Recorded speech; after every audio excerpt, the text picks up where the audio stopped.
So we're going to continue this discussion about resiliency in cities with our next panel. Let's bring them on now. The Managing Director of Global Real Estate for J.P. Morgan Chase, Michael Davidson. President and CEO of Cirrus, Mindy Luber. From New Orleans, the Director of Innovation at Make It Right, Tim Dugan. From the Rockefeller Foundation, Nancy Keat.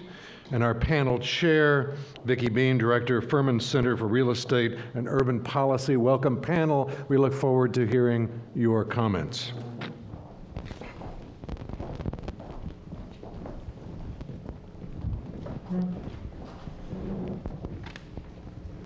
Great. Well, thank you all for being here at the end of the second day of a very full and I think provocative discussion, at least the parts that I've been in on. So we're going to have a conversation about resiliency, and then we will have some time to open it up to questions. So be thinking about your questions. And, but let's get started. So as Seth Pensky was just saying, New York City and many other cities around the world have faced major challenges in the last 10 years and beyond, certainly with superstorms, rising floodwaters, terrorism. The challenges that cities face are really quite daunting in many ways.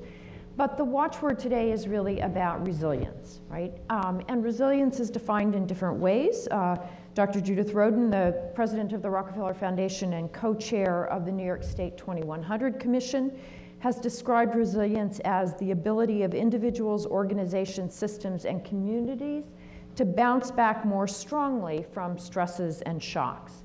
The SIRR report that Seth just talked about defines a resilient city as one that is first protected by effective defenses and adapted to mitigate most climate impacts, and second, able to bounce back more quickly when those defenses are breached from time to time. But I thought we should start today by really trying to dig down a little bit in that, trying to get a little bit more specific and think about, okay, exactly what do we mean by resilience? How do we know it when we see it? And how do we make decisions based upon criteria for resiliency? So, Nancy, I picked on your boss's definition, so let me start with you. What specifically do we mean by resiliency? How will we know it? I'm not going to get as specific as you want, because I think I want to put a little framing around the question, which includes we have to think about resilient to what, and I'm going to come back to that, and then how would you know, which is what you're asking. And then resiliency for whom or for what. And I think I'm doing this because with respect to the first question, probably most of the day you all have been talking about resilience to disasters, to shocks, and even if they're not like climate change, like storms where we know they're going to come, but we don't know exactly when they're going to come. But there's also resiliency to slow moving changes, like structural changes in the economy. And that matters a lot to cities too. And there's nothing in the idea of resilient cities that should suggest to people this is just about disasters. So I want to put that on the table. And then the question is, how would you know, right? And that's where we're doing a lot of work on what are the characteristics of resilient cities. So is a number of the UN agencies. A lot of those characteristics are based on disasters, and some of them are looking at characteristics of cities that can be resilient to slow-moving structural changes. So you might think about the case of Detroit, a city that's been hollowing out. And so we can talk about that a little bit later, but I wanted to put on the table that fact that the characteristics might be different depending on what you think is going to happen or is happening in your city. And those characteristics of resilient places, resilient cities, really have to be thought of in terms of capacity. Resilience is a capacity. It's not a destination. You never get there. It's like being healthy. You might be healthy, but just because you're healthy today doesn't mean you'll be healthy tomorrow. So you're sort of always on this journey to be resilient. And so the trick about finding characteristics or indicators of resilience is we want to find sets of things that you can look at before something bad happens that would give you a good indication of whether a place would be able to withstand likely bad things happening, or whether they're sudden, or whether they're like the erosion of your economic base. And then finally, my third sort of sub-question to yours, Vicki, was whose resilience are we talking about? And related to that is where does it come from? And so clearly the better a city can help with respect to the infrastructure, all the critical infrastructure that Seth probably talked about, of the transportation system and the electricity and the power, the less people and communities have to deal with. But I think the mayor's report's really clear, and I think we were clear in the governor's report, you really can't protect individuals and whole neighborhoods and communities from everything bad happening. And all the literature we've seen on social resilience suggests it happens at the neighborhood level. So then when we start to talk about what are the characteristics of resilient cities, that suggests that we might have to look at what are the characteristics of resilient neighborhoods and where does that come from? So I hope we sort of get at that, and not just where a lot of the comfort zone a lot of us are in is how do we look at our infrastructure, how do we look at our cyber, how do we look at our infrastructure interdependencies. Mm-hmm. Okay, great.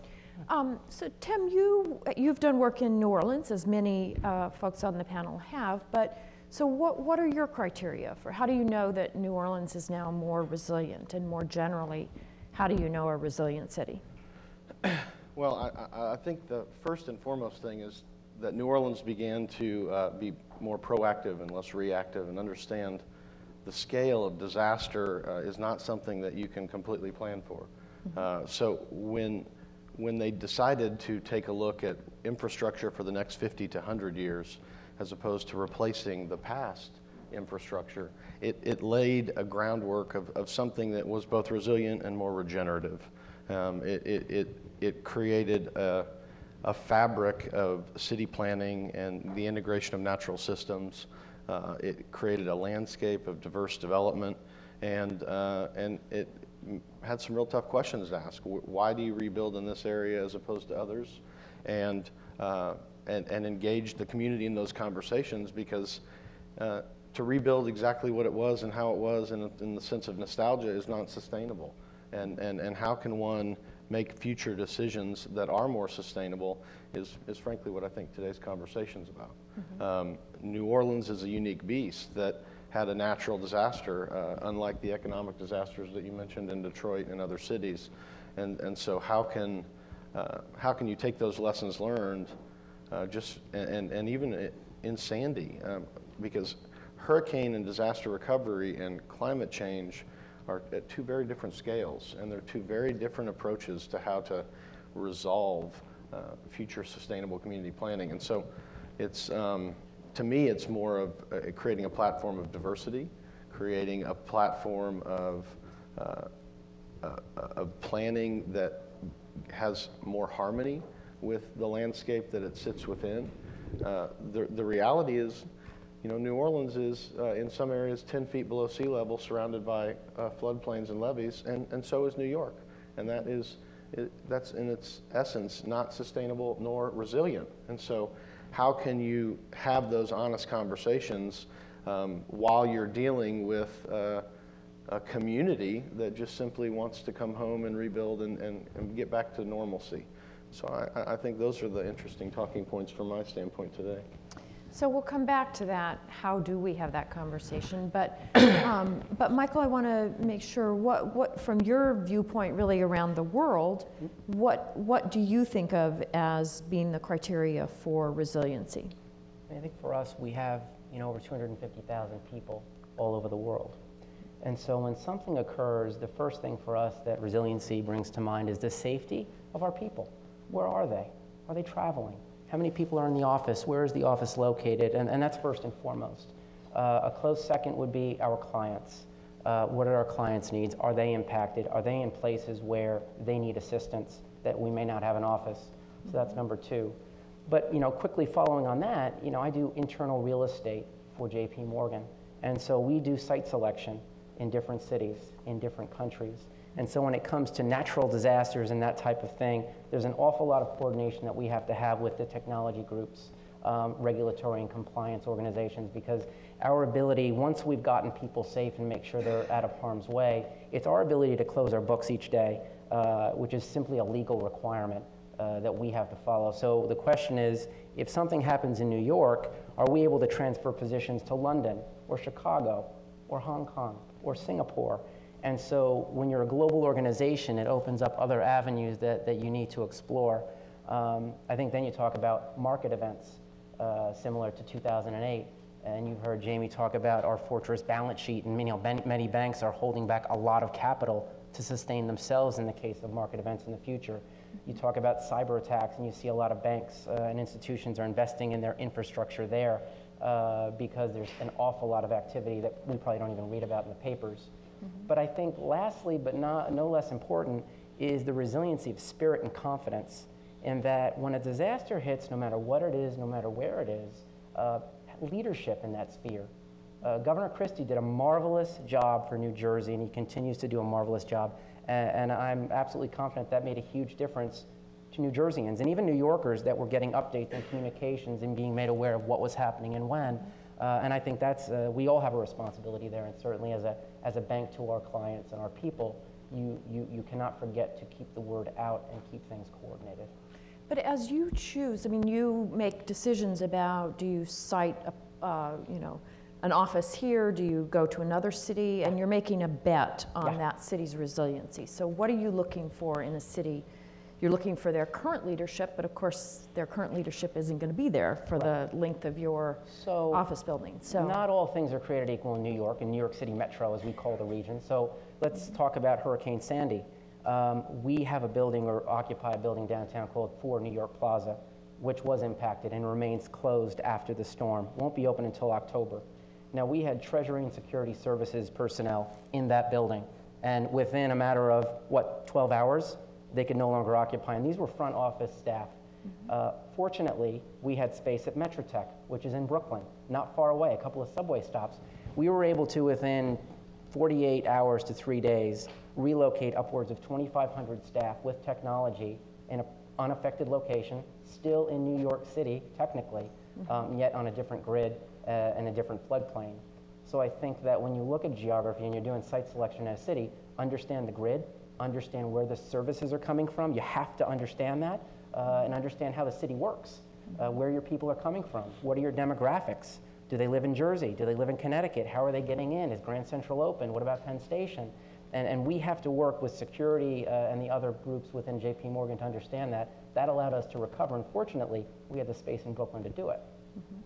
So Mindy, you're in another coastal city in Boston. How do you judge whether Boston is becoming more resilient or not, or how do you judge across cities? Well, I do think our job is to think about how to build resilient cities, and then almost to move it towards, is there a resiliency premium? When do you know you've gotten there? Boston is a great example. Boston, many people think, is a forward-looking city, a city that's on top of things. And when I listen to the work that's going on in New York City, and when I look at what's going on in Boston, we're in the process right now. We just ran a session in Boston, in San Diego, today in Toronto, with in each session about 75 or 80 stakeholders.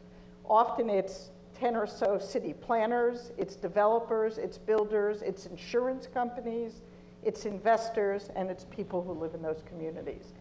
And one key is that there's a different perspective almost for each of those stakeholders. So to answer your question, how do you know when you got there, or when you're making progress? And I agree, Nancy, it's not ever a destination, but how do we even know we're making progress? We have to first look at what are the collective interests. Because what it may mean to one homeowner may very well be different to what it means to an investor or insurance company. And I think it is incumbent upon us, as we think about planning and building resilient cities, and think about just the number of airports. 75% of our airports are at sea level. I mean, the damage is extraordinary. We just heard from Seth talking about, can we afford to build resilient cities?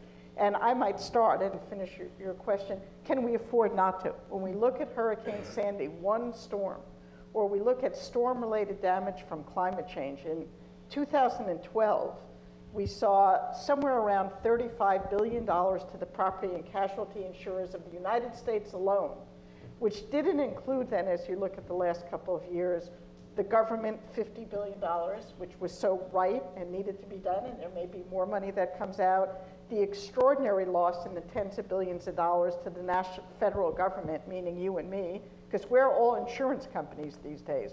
When insurance pull out of high-risk areas, we get things like the National Flood Insurance and the National Crop Insurance. And with things like floods and droughts, which are related to climate and other things, the numbers have gone up. So just over the last couple of years, we have seen on the order of $150 billion in damages. So I want to put that question to bed. We can't afford not to build resilient cities. And you've got to bring people together and look at the multiple different interests that people have and then start to act. In Boston, we are putting billions of dollars into the ground on Northern Boulevard, which is along the Boston waterfront, a glistening waterfront. When I was a EPA regional administrator, it cost us $6 billion to clean up that waterfront. Another indication of we don't have those kinds of dollars, so we've got to get it right. And frankly, of those billions of dollars that were about to go into the Boston waterfront in new retail, new business and commercial, and new residential, very little was done. When we finally brought people together to look at what are the building codes and standards that you need, how do you ensure these communities in a way that fosters the right policies and not the wrong policies? How do you make sure that mortgages now are designed to look at through inspections and other ways what kind of mortgages you want to write? How to make sure we have the right training and policies to subsidize consumers so they can get their mortgages. This is not about keeping them out of the market, but let's make sure when people buy things and are building them, they're doing so in a community that's going to survive rather than a community that's going to keep getting hit. You know, a very small example, we're about to spend nationally tens of billions of dollars on new water infrastructure, just the old pipes that are carrying our water. We could do it in the same old way, or we could do it in a way that conserves water and builds communities and makes us more sustainable over the long run. We need to make sure that's happening. We've got the right policy, that rating agencies are downgrading bonds for water infrastructure if it's not about efficiency and conservation and communities. So the bottom line is, not enough is being done in many cities. We look at New York and we should all be in awe. It is quite impressive. But those are the efforts we need to see, the comprehensive efforts of bringing together financial players, residential players, builders, developers, and real stakeholders, people who live there, to make sure the right rules, the right systems, and the right financing structures are in place so we truly can get to resilient cities, which I think is doable. And I think for any city who gets there, they could make that a premium. For every city that's courting people, to be able to say, we're a more resilient city, we'll get higher rates, we'll get people attracted to come to those cities. So let's talk for a minute about that issue of systems. So, you know, we've seen a variety of blue ribbon commissions. We've seen the proposals that came out of the SIR report. We're going to see more over the summer. So how does a government, or how does the rating agency or the insurer decide, should I pay a premium for that? Are they investing the $20 billion in the right thing, or are they investing it in something that really isn't going to, over the long run, be the most cost-effective investment? So how do we choose? You know, I think that's a much harder to answer question in most places, and there's a lot of people starting to work on, well, what would be decision framework models to help look at that, but even there, it's for subsystems. Louisiana finally got to an unprecedented unanimous agreement on their coastal management plan. Is that what it was called? Yeah. They only got there by going through a really detailed public engagement, meaningful public engagement plan that started as One Thing Louisiana Speaks, and then it was taken up by a new authorized body, the Louisiana Coastal Reconstruction and Protection Authority. Yeah. And we're starting to have a conversation with people about, we don't have such an authority in the New York and New Jersey area. Does it make sense to try to do something similar even without the authority, or do we need some sort of authority that can take a bit of a top-down look and look at all those things that Seth put up, and do the same with New Jersey, and really think about what are the robust subset of projects or initiatives that should go forward, instead of however many hundreds of projects are going to come out after all of the plans from all the jurisdictions come forward. So that's one thing. You need a decision framework, and it can't be an analytical one that you just go off and give it to the systems analyst to do. It has to be something that helps the community, helps take into account what the community thinks is most important, and then reflects that, and then reflects the, it's a back and forth kind of thing. That's one point that I want to make. But the other point I wanted to make is that there's so much complexity in cities. Another conversation we're starting to have, and this is just an idea I've been having with some of the cyber infrastructure people that for some reason I've started talking to, about whether there could be a way to stress test cities. It might be one thing to build up a set of indicators that would be, you would hope would be leading indicators of whether they're resilient or not. Might be another to do a desktop kind of drill that I'm sure companies like JP Morgan do, in order to, you all knew ahead of time what you were likely to do, and somebody probably tested it in one way or another. And you certainly do that if you're the Navy and other kinds of industry sectors.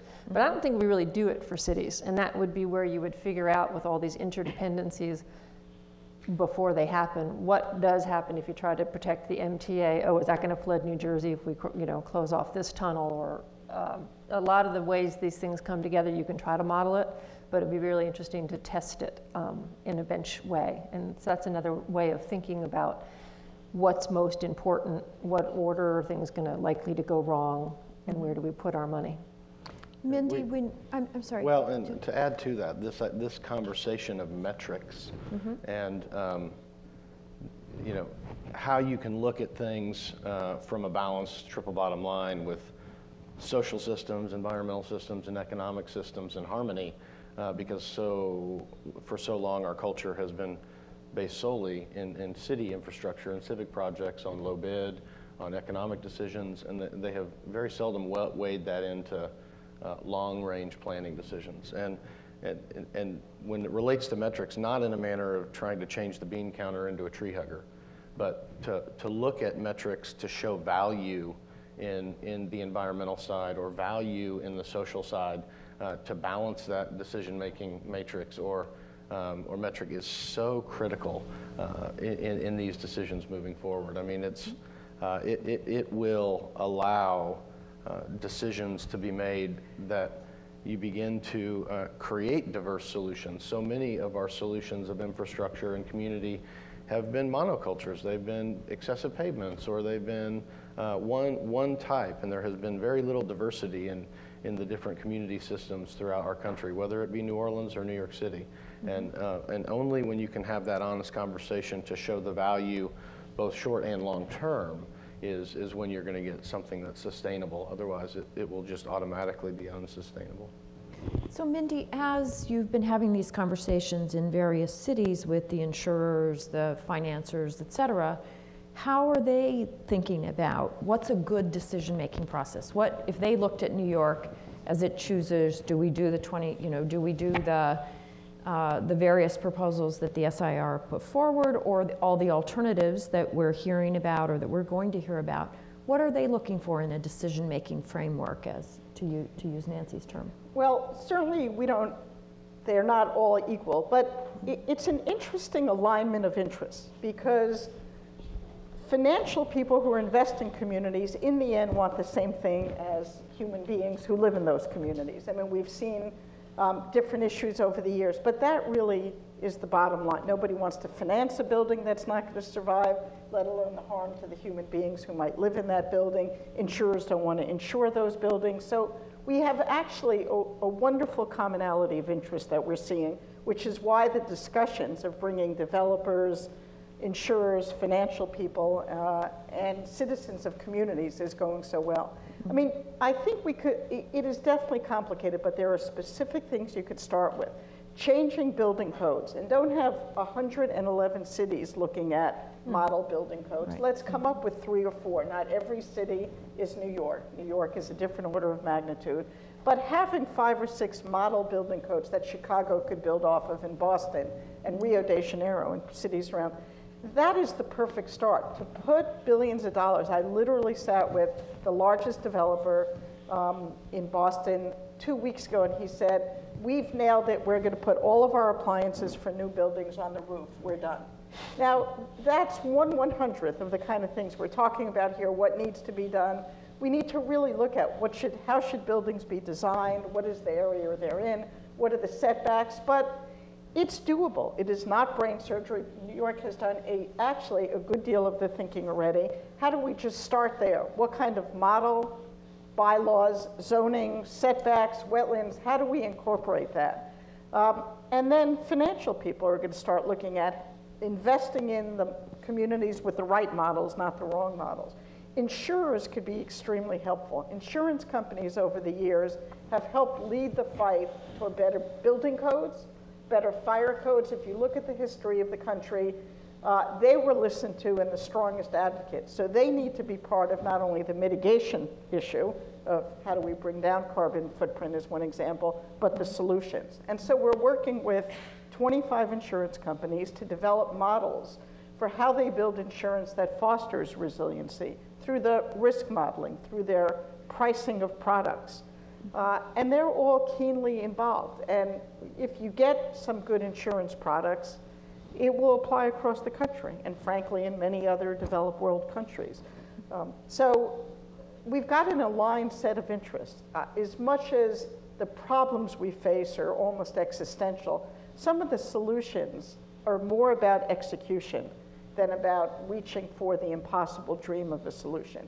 If we come up with the right building codes, we can come up with the right financing, the right pricing for insurance, and that will go a long way. It doesn't solve everything, to be sure, but we sure don't want to see billions of dollars, which we're seeing around the country and around the world, still being built, still going into developing projects that take nothing into account about how do you address the storms. We're all sitting in this room talking about the exceptions, talking about the leadership.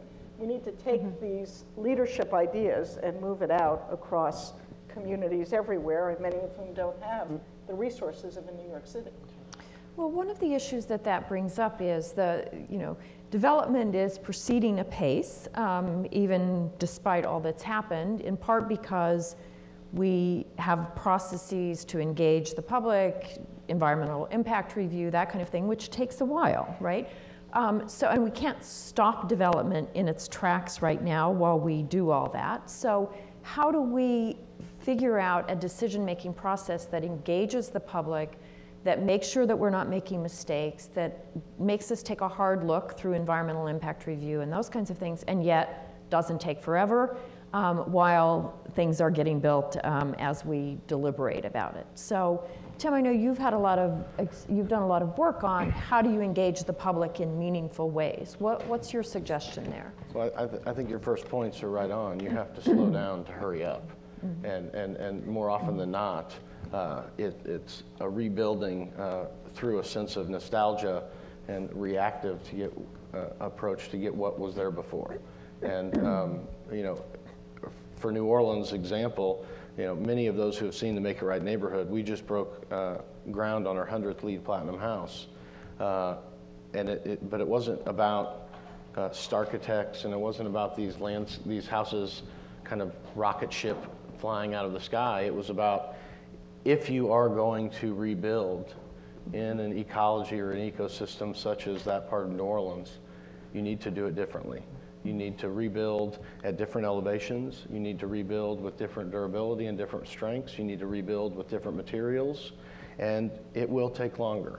And in the sense of disaster recovery, so much is dedicated to scale and time frame that it is not something that's going to happen overnight. But we've found that just in the last 5 years alone, going from a devastated landscape to now the greenest neighborhood in the country, according to the USGBC, it can happen, and it can only happen through dialogue and discovery and challenging the norms and completely empowering the communities that you're working within.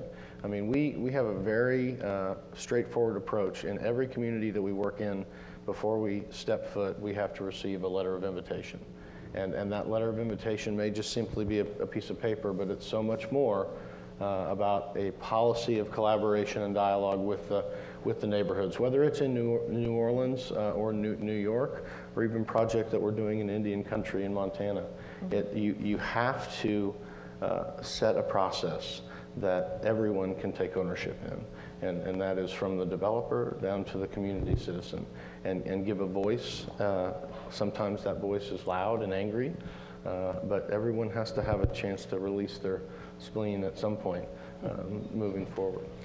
So one thing following up on that is one thing that New Orleans used, and certainly that the SIRR has proposed, is a lot of design competitions, other ways to sort of shake us out of the nostalgia that you referred to. What can we learn from your experience in New Orleans about how to do those right and how to get the most creative thinking out of those kinds of decision-making frameworks? My background is landscape architecture, so I'll answer that through the lens of a landscape architect. And in every landscape that I have worked in that's been a monoculture, it has ceased to exist. It has died. And every landscape that I've worked in that is diverse, it has thrived. And so much of our community development as a rebuilding effort needs to diversify in its landscape, whether it is how it handles infrastructure, transportation, community engagement across the mix. But we also come from a city that loves gumbo, and the more ingredients you can throw into the mix and the more conversation and ideas you can bring to the table, it's a good thing. And if it's structured in a manner of dialogue and not babysitting, because you don't want to be in a situation where too much of this feedback becomes designed by committee, becomes slowing down the process, and doesn't become sustainable in any way. So let me go back to something that Nancy said in referring to something that Michael undoubtedly does all the time, which is the notion of stress testing, right? But of course, we're in a political environment. It's not just we can do a stress test and figure out, or we can run a decision model and decide this is more efficient than that. We're in a political process. So how do we harness the interests that you were talking about, Mindy, in terms of the interests are aligned here? The investor community also has an interest in resiliency. The philanthropic community has an interest. How do we align all that to get the political process to move, and to move in an efficient and fair way? I think from our company's perspective, we bring people in early. So I mean, the human notion is, if I have risks, do I want more people to know about it or less? And I think the gut is less, because I want to solve for it. But if you're a city or a company, the sooner you bring in stakeholders to help solve and identify gaps that you have that you can't see because you're too close to them, I think the better off you are. We've done scenario modeling where we invite municipalities in, Con Ed, service companies at the table with us, so that as we discover our risks and unpeel the banana, they're right there with us solving for it. Because I think our challenge, we have all the resources. Collectively, a city, a country, has all the resources and knowledge. It's a question of how do you get it all in one place and create a plan, similar to what sets it. So you look at the first ever head of resiliency for New York City. First ever. How long have they had economic development leadership? Right. So I think people want to look to the bright side and want to focus on the prosperity, but I think going back to your insurance company question, whether you own an apartment or a house or a car or a company, if you sit down at the table with an insurance company and you're not the master of your own risk, and they're smarter than you are about your own risk, you're at a disadvantage. And I think whenever you sit down, you have a well-integrated plan. You have to have your compliance and legal, lines of business, municipalities, community members, all the things that you're talking about, it's all there. It's a question of how do you integrate it in a very selfless way. Okay, so I want to give folks time to ask any questions, so it's hard to see out there because of the lights, but if there are questions, if you line up at the mic, we can take that. But while folks are getting their questions together, any sort of final thoughts about what we really need? What are the gaps? What are the sort of muddled areas that we really need to be thinking through in order to make good decisions about building resilient cities? Well, one thing that I think we need to be looking at is scale. We've got enormous challenges and threats, and one by one, may very well be the most thoughtful way to do this, and we all want to integrate as many thoughtful people in a process, and we ought to. I mean, as a regulator, tripled our budget in citizen participation around brownfields. I'm totally a believer in that. But we also have to look at how do we address these problems with new orders of magnitude. We have existential threats, the kind of Hurricane Sandy's, the droughts, the floods impacting everybody's lives, everybody's economies in inordinate ways, unheard of. And so I do think we need to be thinking about, wherever possible, what we could do that affect systems across the board. And just to talk about a few things, one of which I think I heard Mayor Bloomberg mention on a panel that I sat with him on a month ago, so I'm not going to take credit for this idea. I wish it was mine, but if they're not doing it, others will. And that is a process to benchmark cities. Come up with the criteria for resilient and benchmark them, because I will tell you, I don't need to tell you, mayors, political leaders, city leaders do not want to be in the bottom quartile any more than the companies we benchmark on their sustainability practices or the investors.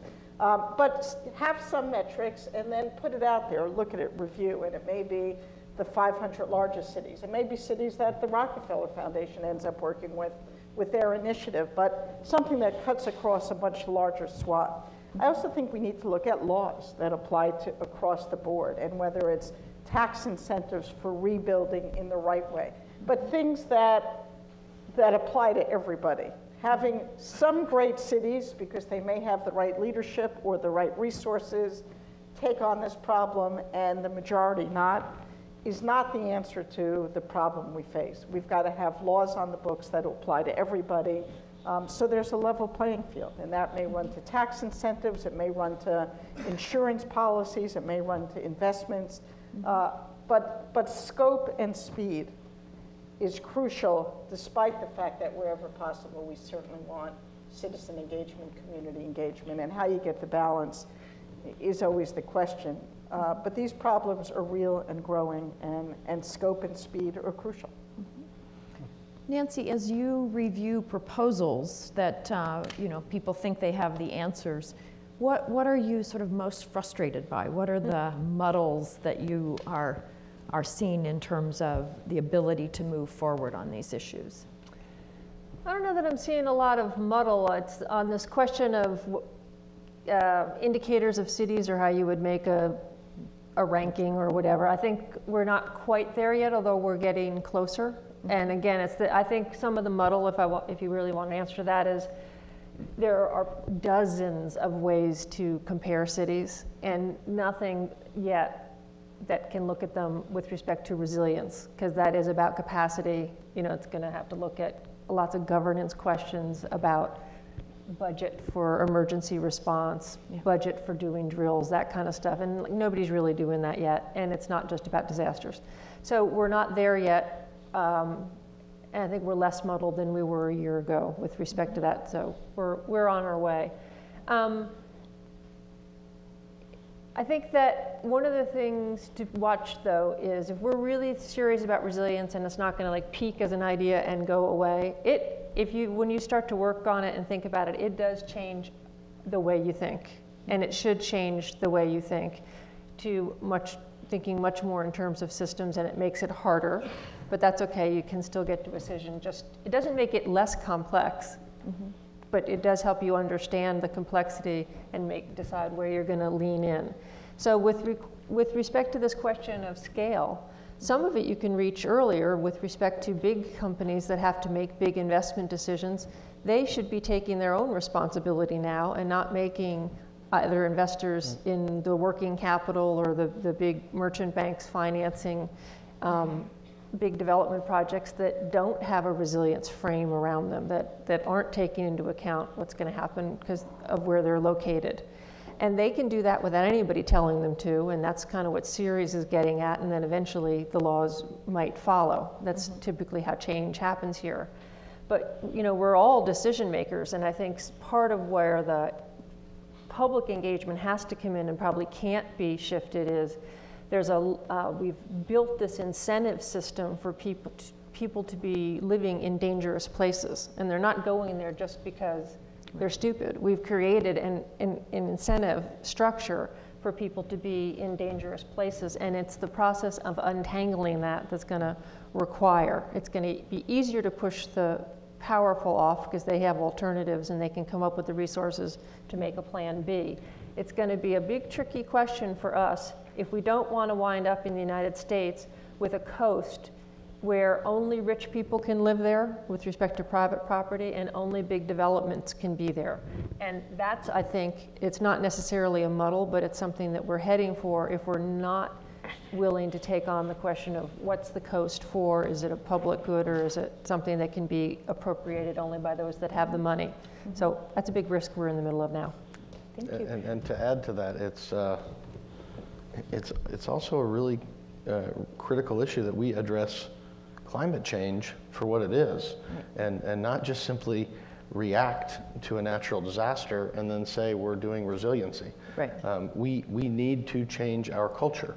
We need to invest in public transportation and reduce our automobile dependency. We need to reduce things like urban heat island and stormwater runoff and all of the different pieces of infrastructure that we have done over the last 100 years. It has to be a global change, and for us to just simply talk about it as reacting from a hurricane is not really apples to apples conversation. And the biggest renewable resource we have at our power is our vote. And we need to use that to make the changes because we need a big idea. We have to get our arms around a big idea to change this as it moves forward. Okay, so our time is up. I hope that there aren't folks at the microphones because we can't see. Can answer the microphones. Right. So, but I hope that we've gotten started on a conversation about how to think better about these issues and how to make better decisions. And thank you very much for being here. Tim, Nancy, Michael, and Mindy, thank you so much for